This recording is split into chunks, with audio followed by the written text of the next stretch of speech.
Bienvenue à tous dans ma nouvelle chaîne YouTube que je n'ai pas encore créée.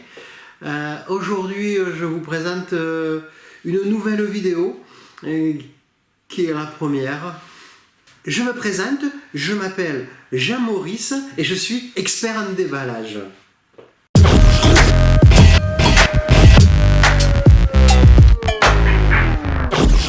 Alors aujourd'hui, je vais vous parler du micro-cravate Boya BY-MI Pro. Attention, je parle du Pro, je ne parle pas de la version d'il y a 2 ou 3 ans. Alors, on procédera bien sûr au déballage, ma spécialité, mais bien mieux qu'un long discours, une tyrannie, une litanie ou une bouillabaisse, je vous présenterai plutôt le produit dans son élément naturel, je veux dire, dans diverses situations acoustiques. Acoustique.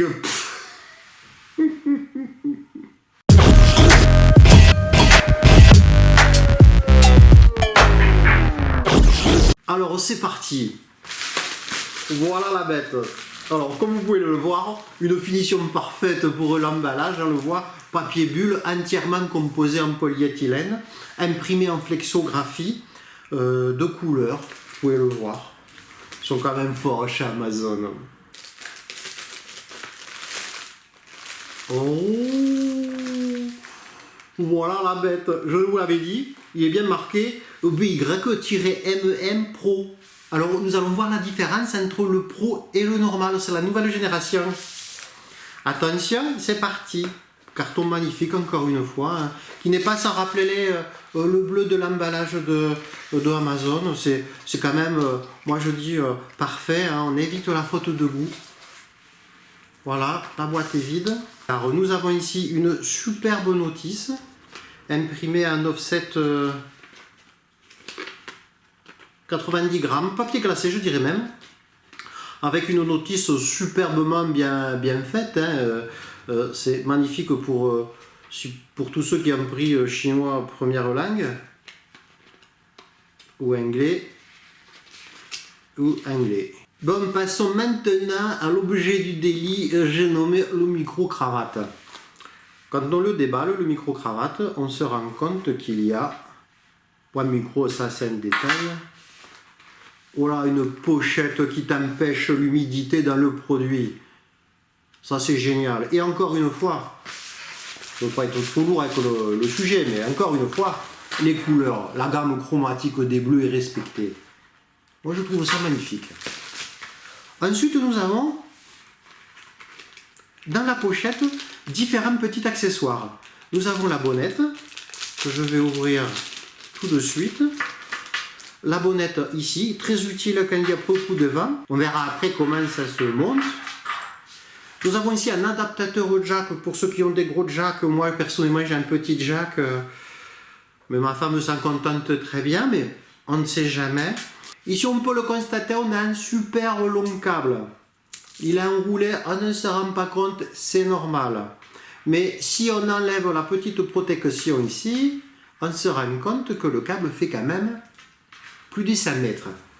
La grande différence majeure entre le Boya BY-MI Pro et le Boya MY-BI, elle se résume à ce bouton ici, où on peut gérer les dB. On peut décider, si on a trop de bruit ambiant à l'extérieur par exemple, d'actionner ce petit bouton, ici, clic. La deuxième différence majeure sur ce produit est la petite prise au casque ici, ce qui vous permet de comprendre tout de suite, d'avoir le bon retour du son. Et ici de quoi l'accrocher à la ceinture par exemple, ou aux lunettes, où vous voudrez. Maintenant, passons à la bonnette. La bonnette se fixe tout simplement en glissant la petite bonnette. La petite bonnette. Voilà qui est fait. C'est essayant, ça suit avec à peu près tout ce qui existe dans le commerce en termes vestimentaires. Moi personnellement, le noir, je trouve que ça fonctionne bien. Je n'en ai pas parlé, mais il y a aussi la petite sacoche. La petite sacoche très mignonne, elle fait penser, ce n'est pas du cuir, elle fait penser un peu à du cuir, avec un beau marquage de la marque Boya. tressaillant. On peut simplement mettre le micro dedans, le refermer, le mettre en poche. Très pratique. Alors, voici la bête. Bon, bien sûr, si je parle, ça ne marche pas. C'est normal, ne vous inquiétez pas si ça vous arrive. Il suffit simplement de dévisser le petit capot. Et si on regarde bien, à l'intérieur, il y a une petite languette en plastique. Et bien, en fait, ça sert à ce que la pile ne s'use pas toute seule. Donc là, on a une petite languette en tissu pour sortir la pile. Ah! Ça y est, j'ai réussi. Alors, on peut ensuite la remettre. Voilà, on referme délicatement le petit boîtier et on constate que quand je parle, ça ne marche pas. Eh bien, c'est très simple. C'est tout simplement parce que j'ai oublié de le brancher sur l'ordinateur. Donc, si chez vous, vous avez le même souci, n'hésitez pas. Il faut à tout prix le brancher. Alors, vous avez deux possibilités. Soit vous le branchez directement sur votre caméra. Les prises jack avec les 3 lignes le signifient. Ce n'est pas un problème. Par contre, si jamais vous avez un iPhone qui ne permet pas de prise jack, à ce moment-là, n'oubliez surtout pas d'acheter ce petit adaptateur de chez Apple. Je vous conseille d'acheter l'original parce que j'ai regardé sur internet, peu d'adaptateurs permettent en fait de pouvoir utiliser la prise micro de l'iPhone. Maintenant, je vous propose de tester ce micro en conditions réelles avec diverses atmosphères sonores. C'est parti!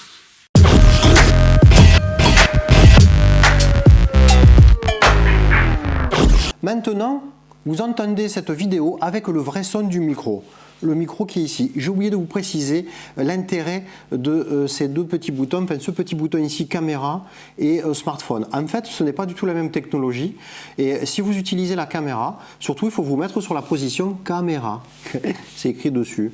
Ensuite, si jamais vous l'utilisez sur smartphone, soit avec la fiche d'origine jack, c'est pas un problème, ou avec l'adaptateur dont on a parlé précédemment, c'est possible aussi. Passons maintenant à l'extérieur pour voir ce que donne le son avec des bruits de nuisance qu'on ne souhaite pas. Et on testera aussi la fonctionnalité moins 10 dB. Voilà notre dernier test, une voiture qui passe. Là, je suis avec le son du micro de l'iPhone. Vous me direz ce que vous en pensez. Une deuxième, vraiment chance aujourd'hui. Une voiture est en train de passer, petite camionnette Berlingo utilitaire Citroën pour ne pas la nommer. Alors, je suis en train de parler, vous voyez les véhicules passer, dites-moi la gêne que cela représente, surtout, vous me laissez un petit commentaire. Vous voyez que la voiture passe, je peux parler, je peux même m'éloigner s'il le faut, ce n'est pas un problème parce que j'ai un câble de 5 mètres. Encore une voiture qui passe, et là je vous précise que le test a été fait avec le dB à 0, donc aucune modification là-dessus. Oh là là, on en profite des voitures, oh, elles sont toutes en train de passer, quelle chance on a! Et voilà, le silence, c'est bien aussi pour pouvoir le tester. Il y a du vent, vous l'entendez? Moi, je ne l'entends pas.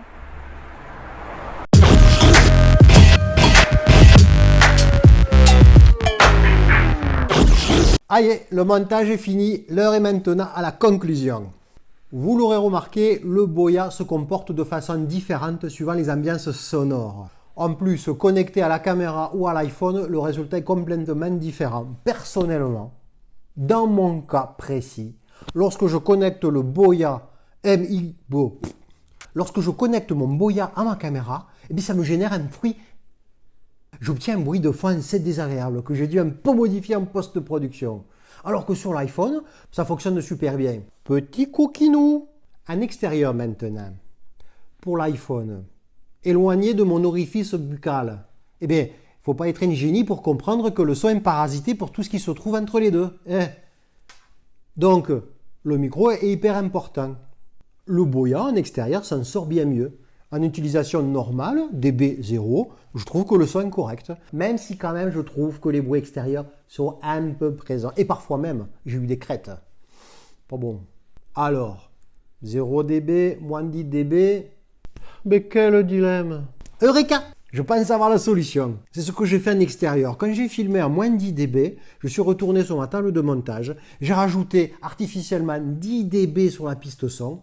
Et là, les crêtes étaient jolies. Le signal était bien découpé et jamais en saturation. Ce qui permet d'avoir une captation assez étouffée, sans bruit trop parasite autour, mais d'avoir un son clair pour la voix lorsqu'on fait une interview extérieure, par exemple. Enfin, je dis ça, je dis rien, c'est mon avis perso. Alors, testez et dites-moi dans vos commentaires si vous partagez mes conclusions. Voilà. C'est le moment de se quitter. Alors, merci de m'avoir écouté jusqu'au bout. Il a fallu du courage pour me suivre pendant 10 minutes. J'espère en tout cas que ça vous aura aidé un tout petit peu dans votre choix. Et si ça vous a plu, dites-le moi. Ça me fera plaisir.